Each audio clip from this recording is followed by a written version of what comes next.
Pues el origen de la historia de los personajes está en una serie de fotografías que tomó Iván Herrera, que es mi esposo, y él es fotógrafo y lleva 15 años registrando el centro de Bogotá. Incluso el centro de Medellín también ha venido muchas veces, le gusta mucho y tiene una serie increíble en un lugar que se llama Tejelo, que probablemente pocos conozcan. Es un mercado en el centro de Medellín y él tiene la particularidad de encontrar sitios que nadie más ve, ¿no? Va de repente y entra a un lugar y se mete por un callejón y termina descubriendo sitios increíbles. Y a partir de estas fotografías que retrataban el Lasker, que es el club de ajedrez en donde se filmó la película, y las relojerías del centro de Bogotá, y bueno, y los casinos, y los cafetines, y bueno, empezaron a aparecer los personajes que inspiraron el guión, y pues Bogotá se convirtió en un personaje más, y estos lugares y los hombres que los habitan, porque son universos muy masculinos, terminaron siendo la película e inspirando la película. Bueno, les repito, esa información ampliada la tienen en el Facebook de la película, fue donde yo la leí la primera vez, pero me interesaba que Natalia les contara a ustedes en directo. A mí me sorprendió mucho cuando vi la película en el estreno, que detrás de la asesoría de guión y de dirección está Pablo Stoll. Stoll es un uruguayo que trabajaba con otro director, Juan Pablo Rebella, que se mató, se suicidó, y ellos habían hecho una película muy hermosa que se llama Whisky, y cuando yo vi que el asesor de dirección y de guión era Pablo Stoll, entendí que esta película era muy difícil que saliera de otra manera. ¿Qué significa, Natalia, trabajar con un tipo como Pablo Stoll, que tiene a la espalda como esa atmósfera y esa construcción de personajes, y sobre todo la cotidianidad de personajes simples, no simples, sino no grandilocuentes ni de gran importancia, sino personajes comunes? Pues para mí fue una suerte enorme, una de esas cosas del destino que de repente te pasan, y es que coincidí con Pablo en unos premios en Bogotá, y nosotros teníamos desde hacía mucho tiempo Whisky, su película, como un referente visual muy claro, y siempre que tenemos que hacer pitch y presentar la película y proponerla y aplicar para premios, siempre hablamos de Whisky.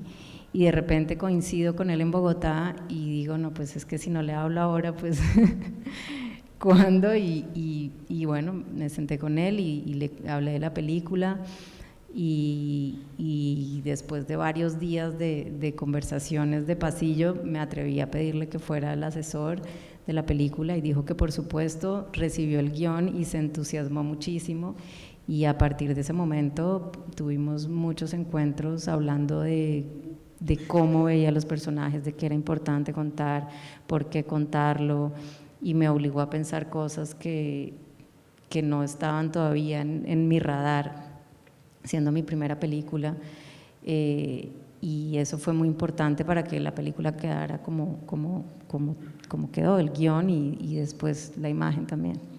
Puntualmente, ¿podrías decir un elemento en imagen, un elemento en construcción de personajes que digas, los espectadores, después de haber visto la película hoy, pueden tener claro que ahí estaría la mano de Pablo Stoll? Algo que dijiste, no tenía en el radar un elemento en cada caso. En imagen, ya Whisky era una referencia, pero en personajes, algo que vos dijeras, esto ni se me hubiera ocurrido, Pablo lo sugiere y lo repensás. No, pues es que son tantas conversaciones que tuvimos con él, y yo le escribía muchísimo, ¿no? Él me preguntaba cosas y yo le escribía páginas sobre cada personaje, sobre la historia, sobre a dónde iban. No te puedo decir ahora como algo puntual que sea, de todas maneras, algo que tiene él, y creo que tienen los grandes directores y los que ya tienen mucha experiencia, porque también tuve la asesoría de Kiki Álvarez, que es un director cubano que estuvo en el set conmigo durante el rodaje apoyándome, es que no tienen reglas. Entonces yo le preguntaba a Pablo, bueno, ¿y tú cómo hiciste esto? Y él me decía, bueno, en la primera lo hice así, en la segunda lo hice así, en la tercera lo hice así, en la cuarta, siempre está cambiando, siempre está inventando nuevas formas de narrar. Y cada vez que yo esperaba de él una solución o una fórmula, él contestaba con una pregunta o con sus experiencias, pero sin nada de tienes que hacerlo así o así. Entonces eso era lindísimo trabajar con él, porque no me estaba guiando hacia mí misma, digamos, hacia qué quería contar y por qué lo quería contar, incluso cosas que él tenía dudas. Me decía, no sé, esto tal vez no me convence mucho. Cuando yo se lo explicaba me decía, bueno, por ahí sí me suena, pero entonces eso tienes que dejárselo claro al espectador, porque si no se lo van a creer. Pero siempre fue un acompañamiento hacia lo que la película necesitaba y lo que yo quería y debía contar. Y en ese sentido, ¿en qué momento tomaste la decisión de que la cámara fuera estática? Desde siempre. Siempre. Fue en el momento en que tuve que hacer se llama la nota de dirección, que es lo que uno presenta, digamos, a los premios y tal. Tienes que hacer una nota de dirección. Después del guión, tienes que sentarte a pensar en tu película, y ahí tienes que hablar de fotografía, de sonido, de edición, de cómo la imaginas, de tus referencias. Ahí estaba Whisky, ahí estaba Los lunes al sol, de Fernando León de Aranoa. Y cuando hice esa primera nota de dirección, que me sorprende mucho porque hace poco la tuve que leer otra vez, y fue hace 6 años que la escribí, y decía lo que es la película, pero dimos una vuelta enorme para llegar a eso, que era la esencia de lo que queríamos contar, y ahí estaba la cámara fija. De hecho, yo vi Whisky después de haber hecho esa nota de dirección, porque alguien me dijo, tú estás hablando, esa nota de dirección, tú tienes que ver Whisky. Y cuando vi Whisky dije, esto es lo que yo quiero hacer, ojalá pueda lograrlo, ¿no?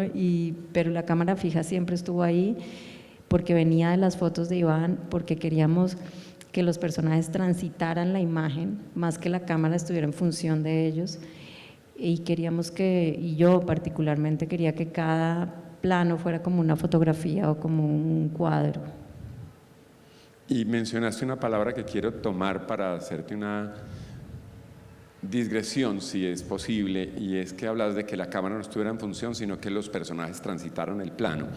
Cuando vi la película se me vinieron 2 referentes esenciales que probablemente, si no están en tu intención inicial, es muy sorprendente que estén ahí. Fueron Robert Bresson, que es un director francés que hizo un cine impresionante, que es magistral en todos los sentidos, pero Robert Bresson es releído por Leonardo Fabio, el argentino, y Leonardo dice que, uno de los teóricos de Leonardo dice que una de las cosas más sorprendentes de él es el valor desocupado, y yo lo veo, y ahora repitiendo parte de la película volví a verlo y me reafirmo. El profesor se intenta masturbar, le suena la puerta, se levanta, abandona la almohada y la cámara se queda con la almohada. Los 3 amigos pasan por la calle, atraviesan esa calle oscura, las fachadas, y la fachada se queda. Están en la cocina y recogen un tenedor y la cámara se queda. ¿En qué momento pensaste que esa era una información esencial para que la construcción de este argumento fuera tan fuerte? Bueno, las 2 referencias no estuvieron, y de Bresson me dicen muchísimo, y la verdad es que no lo tenía en la cabeza. Como luego empiezan a aparecer cosas que yo pienso, bueno, a lo mejor sí, a lo mejor de una forma inconsciente, no sé, pero no estaba ahí para mí. Y esto fue algo que construimos también con Iván, que fue director de foto de la película, con Nicolás Ordóñez. Los 2 hicieron la fotografía. Y una cosa que me gustaba desde el principio era explorar los espacios de ellos, sus universos, y también lo trabajamos mucho con Marcela, la directora de arte, y que esos espacios nos hablaran de quiénes son estos personajes, ¿no? Más que contarlo en palabras, mostrar cómo llenan cómo están en el mundo, ¿no? Cómo llenan esos universos.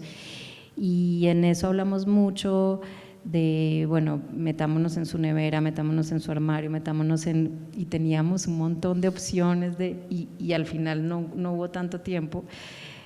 Y muchas de los planos que yo quería, que le llamábamos bodegones, o naturalezas muertas, no sé, pero para nosotros eran bodegones, y luego terminaron componiendo la película y dándole el ritmo a la película.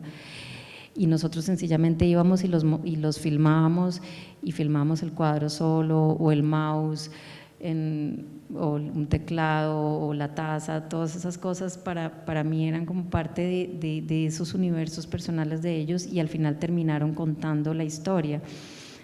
Y hablamos de que esos bodegones no podían ser tan estériles o tan estáticos todo el tiempo, entonces que teníamos que involucrarlos en la acción. Entonces ya no tener solo la imagen ahí quietica como una foto, sino que parece que es una foto o parece que está ahí y de repente irrumpe el personaje o sale de cuadro, pero nos quedamos obligados a ver lo que hay ahí, obligados a analizar eso que ellos tienen en sus espacios, o que componen lugares como el Lasker, que no fueron creados, sino que son retratados. El Lasker lo dejamos tal cual es, no le hicimos nada, cambiamos los cuadros de orden para ciertas composiciones, pero no le hicimos nada al Lasker, queríamos verlo tal cual era.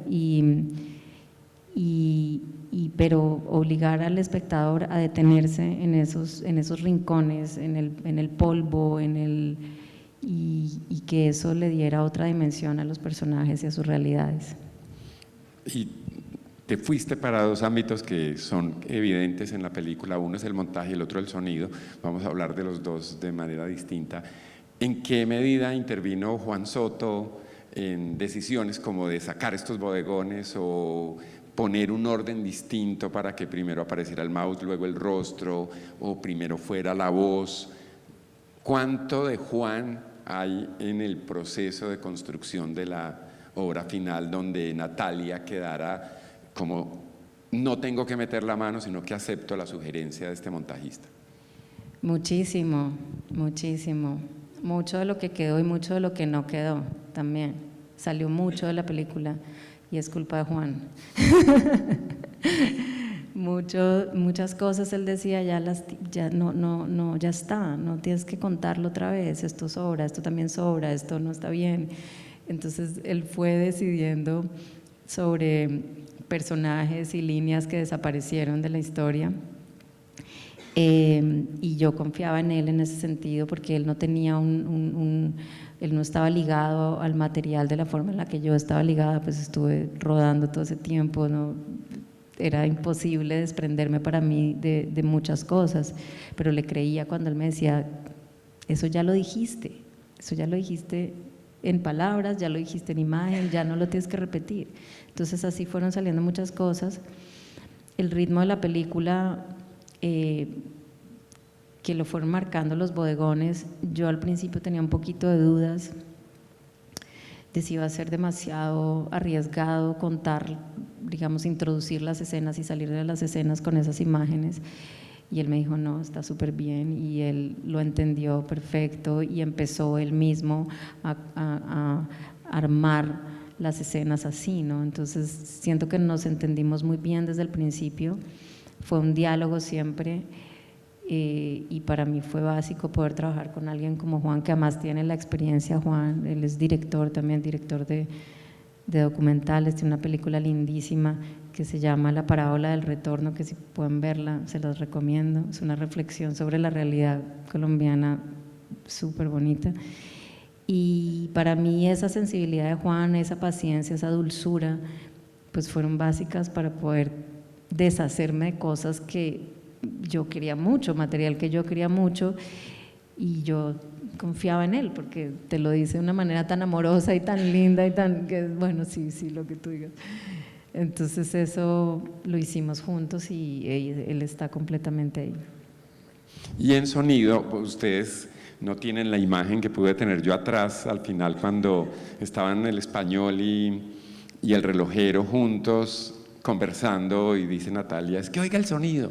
Cuando pasa una moto, que en esta sala se oye muy bien cada elemento de sonido. En la construcción de sonido, ¿qué tanto trabajo tenés vos, Natalia, o le dejaste eso efectivamente al director de sonido y no metiste la mano ahí? Bueno, pues el sonido directo lo hizo Juanma López. Él es español, es muy amigo y como era mi primera película, pues él básicamente me dijo, bueno, ¿qué quieres? Piensa qué quieres. Y yo, para mí la dimensión sonora era una dimensión desconocida. Yo vengo de hacer guiones y ya era todo un trabajo pensarlo en imagen, pero nunca me había planteado pensar la película en sonido, ¿no? Y más importante aún, porque yo no quería que tuviera, digamos, sonido incidental. Yo quería que la película estuviera libre de cualquier tipo de manipulación externa, y que la música que se escuchara y los sonidos que se escucharan fueran parte de las escenas, siempre. Entonces me dijo, bueno, pero ¿qué quieres? Piensa qué quieres. Y me obligó a pensar en qué quería, y empecé a revisar el guión, y también Pablo Stoll me ayudó mucho en eso, en términos del sonido, y a pensar cada escena en términos de sonido, qué quería que se escuchara o que no se escuchara, cuáles eran los universos musicales de cada personaje o no. Por ejemplo, decidí que Samuel no tenía, que Samuel necesitaba el silencio, mientras que los otros dos personajes tenían universos musicales y tenían referentes y tenían afectos sonoros, digamos. Entonces fue muy bonito trabajar en función del sonido y descubrir cosas que también te hablan de los personajes y de la historia. Y luego la mezcla, que para mí era totalmente desconocido ese universo también, le hicimos aquí en Medellín, en Clave Studios. Daniel hizo la mezcla y fue una suerte contar con él. Tienen una sala increíble y Daniel abrió otra dimensión, ¿no? ¿Quieres que la moto suene por la derecha, entre por la derecha y salga por la izquierda? Y yo era, pero eso se puede hacer. Y bueno, tienen ustedes una suerte increíble de contar con esta sala, que es maravillosa, y el sonido es alucinante, y podíamos arriba escuchar la moto entrando y saliendo por un parlante y por otro, y entender que puedes poner los relojes al frente y poner la calle atrás, o todo eso yo me estaba enterando que eso se podía hacer. Daniel lo hizo magníficamente, trabajó de la mano con Juanma, que había hecho el sonido directo, y entre los dos hicieron la mezcla, y Juanma hizo el diseño del sonido, y bueno, pues es lo que ves, ¿no? Como que cada escena tiene un pulso, ¿no? Una vida sonora. Y en Pereira, que mostramos la película, fue un amigo de mi padre que es ciego, y él trabaja en sonido, y él escuchó la película, y cuando salimos le dije, yo el comentario que quiero es el tuyo, y me dijo que había sentido texturas y cosas que es muy difícil encontrar pues en películas que tienen, digamos, presupuestos tan limitados. Creo que nosotros logramos una riqueza sonora increíble con los pocos recursos que teníamos. Dos últimas preguntas de mi parte, por si ustedes tienen intervenciones. La primera es, ¿qué siente una directora que va a debutar cuando su guión lo premia Carlos Sorín? Para quienes conocen a Sorín, esta película es obviamente una película que no podría fácilmente premiar a otro director. Es el director de Historias Mínimas y Bombón el Perro, son las dos referencias que yo siempre doy, porque son efectivamente eso, personajes, atmósferas, pero sobre todo humanidad construida en personajes de la vida cotidiana y muy comunes. ¿Qué sentiste y por qué ese agradecimiento, sabiendo que era únicamente el jurado, entre comillas? Porque,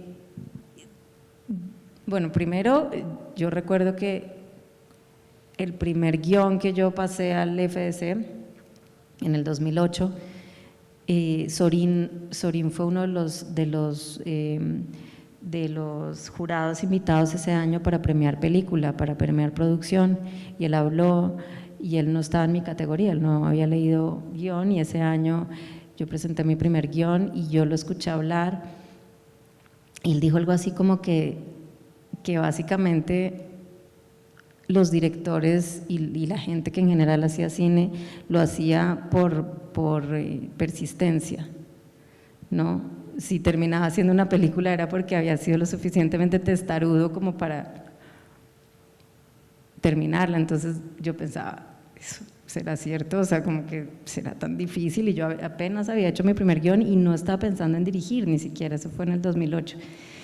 Y ahora digo, tiene toda la razón. O sea, hay que dedicarle demasiado tiempo, tener mucha paciencia y no claudicar, porque te recibes muchos nos. Y eres muy frágil además, porque llegas con tu bebé y te dicen no, y te cierran la puerta en la cara y te dicen no, no, no, no, y de repente llega alguien como Sorín en una premiación que dice, tienes que hacer esa película porque es fantástica, y empieza a hablar de tu película de una manera que nadie ha hablado nunca, y yo decía, si este tipo piensa eso, yo voy a seguir intentando, vale la pena. Entonces es muy importante que gente que tú admiras, que gente que, como Pablo, por ejemplo, o como Kiki, o como Sorín, se acerquen y te digan, vale la pena que lo sigas intentando. Es todo. Y contabas ahora que ya estás cansada y que todavía te quedan como muchos viajes antes de que se acabe el año. ¿Cómo ha sido la recepción y qué resultados ha habido de la película desde el lanzamiento hasta este momento?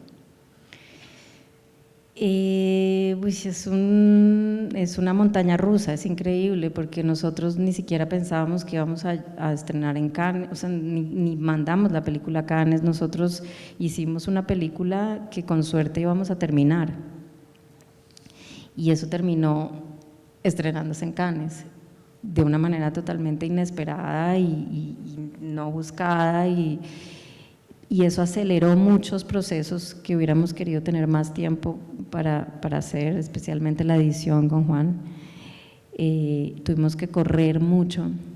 Yo todavía lo resiento cuando veo la película, digo, acá es donde se nota que corrimos mucho, bueno, yo lo veo. Y luego ha sido de no parar, ¿no? Desde cuando supimos, como en febrero supimos que íbamos a estrenar, no hemos parado. Y pasa una cosa y luego pasa otra, y entonces Cannes y después festivales y después el estreno en Colombia, y siempre crees que bueno, ya la película ya, y no, sí, pues hay que seguir, y hay que seguir presentándola, hay que venir y hablar de ella y emocionarse siempre. Y hago esa pregunta a Natalia fundamentalmente porque leí un libro de un español, de un catalán, que dice que el gran riesgo que ellos encontraron también en primera película, fueron a muchos festivales, es que cuando se dan cuenta pasó 1 año y medio y no han pensado un nuevo proyecto. Y pues yo personalmente quisiera que Natalia tuviera mucho tiempo para pensar proyectos y llevarlos a la pantalla. ¿Alguien tiene preguntas? ¿Algo que quisieran? Es una oportunidad de oro. Natalia vino hoy exclusivamente aquí y se va mañana.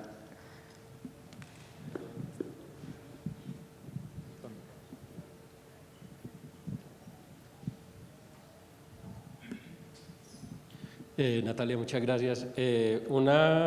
Pues te quería decir algo y hacerte una preguntita corta. Te quería decir que pareces una viejita, pues ya estás viejita en el cine.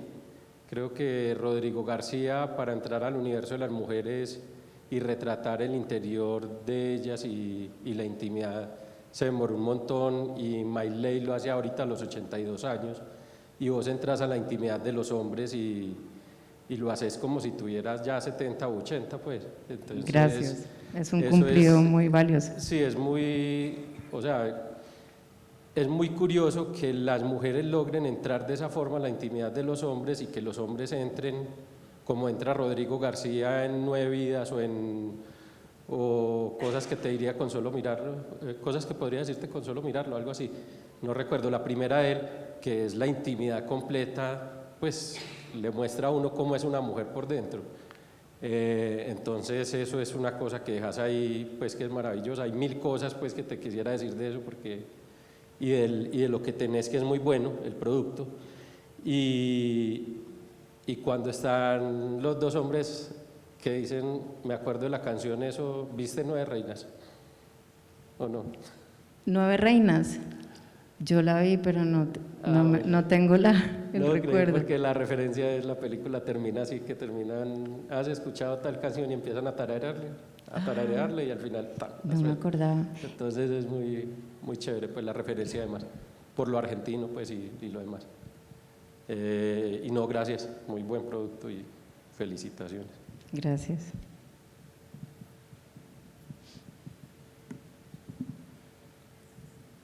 Gracias, Natalia.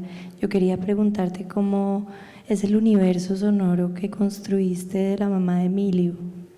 Me dio mucha curiosidad la primera canción que suena mientras que están allí estudiando, me llamó la atención. La segunda, me sentí como cuando uno está con un grupo de personas y ¡ay, qué bonito! Y la tercera fue como ¿qué sigue? Me gustó mucho. Quisiera saber si pudieras contar detalles de cómo lograste construir eso.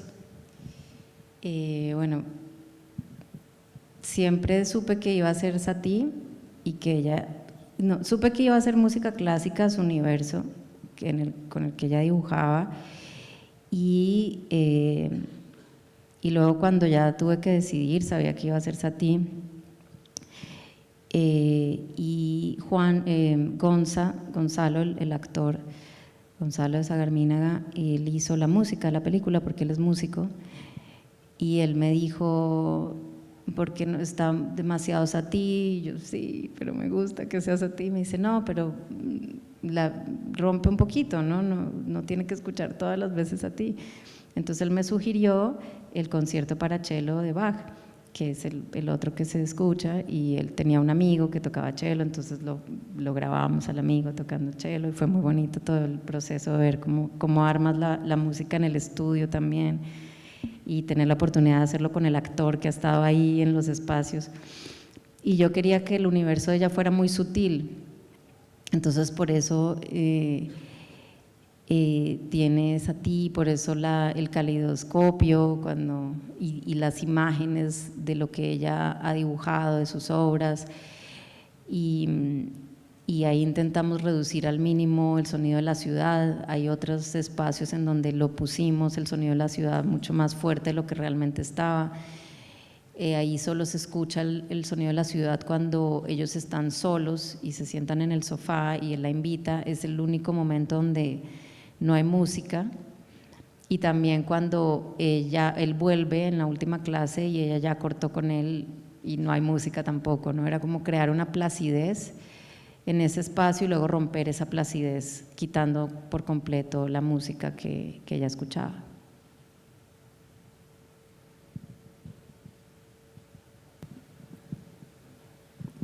Hola, yo quiero saber un poquito como si de pronto en esa idea conceptual había como influencias de una película que se llama El Erizo, que también es como una persona se defiende pues como en su rutina y en sus cosas. No sé si… No, ¿de quién es la película? El Erizo, no me acuerdo de quién es. No, esa no la recuerdo. A veces me pasa que me dicen películas y sí las he visto y luego pienso, bueno, de pronto ahí había algo. Y siempre estoy con miedo de que haya algún plagio involuntario, esto ya lo hicieron en no sé qué película, y yo, lo siento, no sabía. Pero hay muchos plagios voluntarios y esos sí me gustan, los que soy consciente y son claros de cosas que por ejemplo, Eric Satie está en una película que me gusta mucho que se llama The Painted Veil, y tiene todo el tiempo Eric Satie y me encantaba y por eso lo escogí también, porque ya tenía una referencia de cómo sonaba en el cine y cómo podía ambientar una situación. Y así como eso, hay muchas cosas que son sacadas de otros lugares, ¿no? Y de diálogos también, y esos, digamos, esos plagios me gustan mucho, los intencionales. Los que no son intencionales me asustan. pero de los que los intencionales puedo hablar y me gusta. Y cuando alguien me dice, eso me recordó a tal película, y yo le digo, sí, ahí está la película, pues es muy bonito. Muchas gracias pues por la película, esto hay que volverlo a ver. Yo quería saber, respecto a la pregunta de ahorita, es cuando tú nos muestras estos personajes masculinos con ese mundo de secretos, esas miradas, esos abrazos, es que cuando se abrazan el profe con el muchacho, cuando se encuentran el profe y el español y se dan ese abrazo, ellos brillan, pues yo no sé, se les ve el cariño. ¿Cómo hiciste con los actores? Porque pues, tienes unos actores impresionantes. Pues los actores, de hecho, era lo que a mí más miedo me daba, porque digamos, estaba rodeada de un montón de amigos en la parte técnica, que sabía que me iban a apoyar si yo no sabía algo, si no sabía cómo expresarlo en términos técnicos, ellos iban a estar ahí, no me iban a perder el respeto ni me iban a dejar de querer, ¿no? Éramos como muy amigos. Los productores son súper amigos, el asistente de dirección es un amigo del alma, el Juanma de sonido directo, o sea, todos eran muy cercanos. Pero con los actores sí me daba mucho miedo que no sintieran que había como una relación bien profesional ahí, ¿no? Entonces llamamos a Kiki Álvarez, que es un director cubano que ha trabajado mucho con los productores, la productora es cubana, la productora de la película, y la empresa que formaron ellos con nuestro amigo colombiano empezó haciendo películas en Cuba y luego vinieron a Colombia. Y trabajaron mucho con Kiki Álvarez, que es un gran director de actores, que es aparte profesor en la Escuela de Cine San Antonio de los Baños, y él vino y estuvo conmigo gran parte del rodaje, ayudándome a comunicarme con ellos. Y al final ya había una comunicación directa, Kiki se fue, volvió a Cuba, y yo sentí que por fin podía hablarles, ¿no? La primera semana se me fue la voz, el tercer día de rodaje se me fue la voz, y era como, yo creo que era el pánico, ¿no? ¿Y cómo les hablo? Al equipo técnico no me importaba, pero a ellos sí. Y al final Maya Landaburo, que es la que hace de la ilustradora, fue súper bonita y me dijo, tienes que ser concreta, porque yo hablaba mucho. Entonces les decía, no, es que el personaje, no sé qué, ella me decía, tienes que ser más concreta, concreta lo que quieres, porque nosotros necesitamos direcciones concretas, ¿no? Indicaciones muy precisas. Pues tú me puedes hablar de tu relación con esto y lo otro, no sé qué, pero pues yo lo que necesito es saber si en ese momento lo miro o no. Entonces intenté ser mucho más concreta y llevar las indicaciones a cosas específicas como la mirada, como la intención, qué hay detrás, qué quieres del otro, qué te está dando el otro. Y una escena de la que me siento súper orgullosa, ya Kiki no estaba, que sentí que por fin logré hablar con ellos y comunicarles todo y decir y que salió como yo quería, porque en la mitad del tiempo yo pensaba una cosa y pasaba otra, y yo decía, bueno, ¿cómo hago que lo que yo pienso pase? O sea, ¿cómo hace uno eso? No sé. Y la escena con la chica, cuando el profesor está en el cuarto y le toca la chica de la pensión, y la chica intenta seducirlo, digamos, esa es una escena que logré hacer como yo quería y salió como me la imaginé. Y ahí sentí, bueno, ya sé cómo hablarles, ya sé cómo decirles a dónde llegar, ¿no? Y eso fue la última semana de rodaje.